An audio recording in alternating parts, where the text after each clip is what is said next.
Eu acho que no combate ao crime organizado, nós temos que passar por cima de determinadas liberdades. Dentre elas, a liberdade de expressão de artista. Realmente o Flávio, ele... Assim, eu não estou surpreso, mas eu também...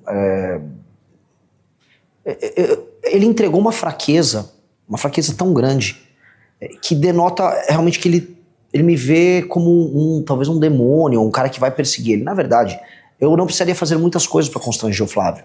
Se eu, apenas um debate, tiver um espaço para eu falar uma proposta, sem citá-lo nominalmente, e ele tiver que falar do mesmo tema do outro lado, o contraste já vai machucar ele. Acho que existe um problema no Flávio, primeiro, de contraste.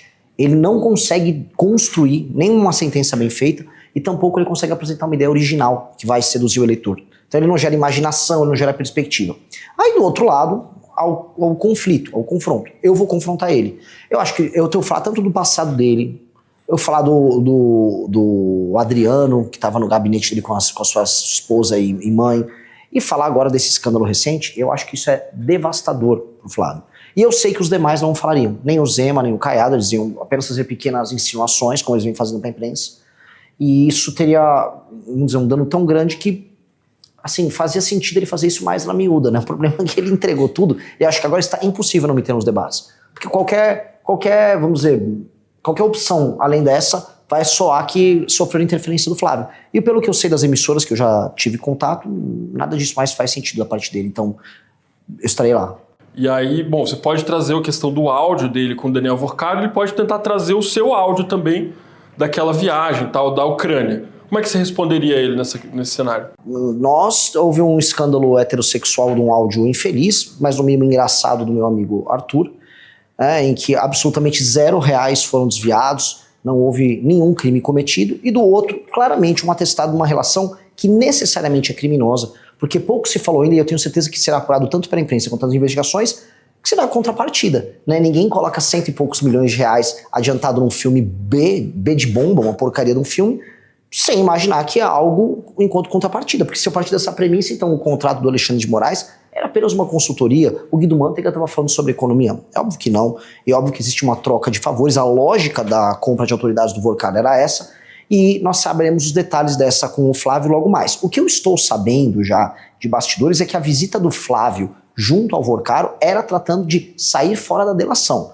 O que ele disse que ele foi lá o Flávio foi até o Vorcaro e falou: não, nunca mais fale comigo, agora que você tem um escândalo, né? O mesmo Flávio que anda junto com o Valdemar, né, que anda com o Willer Tomás, mas ele chegou ali e aparentemente a conversa foi sobre delação. Tô entregando um off bom aqui pra vocês e depois eu te entro nos detalhes.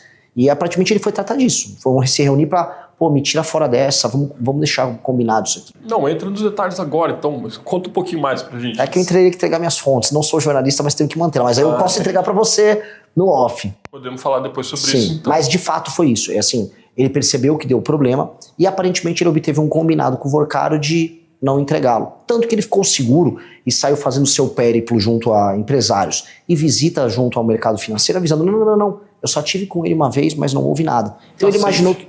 Exato, ele imaginou que ia ficar safe. Entretanto, os vazamentos acabaram quebrando a estratégia dele. Por isso que ele foi pego de surpresa e por isso que ele nem contou pro time de campanha. Renan, vamos mudar um pouco de assunto, falar de um tema que você gosta e explora na sua campanha, que é segurança pública. Você deve ter visto hoje a prisão da advogada influenciadora Deolane Bezerra, né? Foi acusada pelo Ministério Público de São Paulo de lavar dinheiro pro PCC, Primeiro Comando da Capital. E aí eu te pergunto, como combater o crime organizado, que hoje já tem inclusive soft power de organização criminosa? Então tem filme custeado parcialmente pelo PCC, tem cantores e artistas que são acusados de lavar dinheiro para facções, tem advogadas influenciadoras como a Deolane também. Como você lidaria com esse soft power das organizações criminosas? Pois bem, eu já venho falando muito que eu vou adotar uma postura que não será necessariamente a postura que se espera do candidato liberal ortodoxo, vamos colocar, tradicional. Eu acho que no combate ao crime organizado, nós temos que passar por cima de determinadas liberdades. Dentre elas, a liberdade de expressão de artistas influenciadores que são porta-voz de organizações criminosas. As pessoas se esquecem quando a gente fala de organização criminosa, às vezes acham que é um tráfico, uma lavagem de dinheiro. Veja, no mesmo dia que o PCC está fazendo uma determinada operação financeira com a Deolane, como aconteceu, o PCC está participando de brigas em favelas em que morrem dezenas de pessoas todos os dias. para um país que vai morrer de 30 a 40 mil pessoas só esse ano, todo dia precisa morrer dezenas de pessoas, e boa parte delas são brigas entre facções. E não podemos aceitar que pessoas que participem ou do debate público, ou que estejam, vamos dizer, nas redes sociais lacrando, produzindo seus vídeos, naturalizem isso. A Deolane nunca escondeu que ela era advogada do crime organizado. Essa é uma das características que o Pose do Rodo também tinha, que o Ian tinham. Não é que era um trabalho dissimulado, era um trabalho escancarado. Falou, não, eu sou advogada de porta de cadeia assim, não, eu faço isso e vou tirar o meu cliente da cadeia, porque ele só é culpado se for condenado e olhe lá que eu vou recorrer. É uma cultura da normalização do crime, da naturalização do crime como uma prática menor, como se fosse não é nem uma falha de caráter, é como se fosse uma falha em ser pego. Ih, malandragem foi pega. E isso se naturalizou, e a gente percebe bem, nas camadas mais baixas da população brasileira. O que tem em comum tanto o Pose do Rodo quanto a Deolane? Eles falam com a classe C, D e E. A Deolane, quando ela... Acho que não sei se ela estava nessas casas, fazendas, um reality show, o do Carlinhos Maia, eu realmente não me lembro qual era. Ela foi... Vamos dizer, ela foi alvo de um choro, de uma campanha gigantesca. E aí, quando ela foi detida, mesma coisa, as pessoas ficaram na frente de delegacia chorando. O que isso mostra? As pessoas mais humildes não aprenderam a usar esse aparelho aqui, e as redes sociais tomaram a cabeça delas, e você consegue naturalizar o absurdo nos mais humildes. Isso tem um efeito muito grande, porque ao naturalizar o absurdo na cabeça de quem é a maior vítima do crime, que é as pessoas da classe C, D e E, eu tô falando de quem morre na mão do crime organizado. Quem mora em áreas. Exato. Quando eu naturalizo para eles, é literalmente a ideologia que faz com que eles aceitem aquilo como modo de vida. Então eu vou precisar libertar essas pessoas, mesmo sem as pessoas sequer entenderem que elas estão aprisionadas.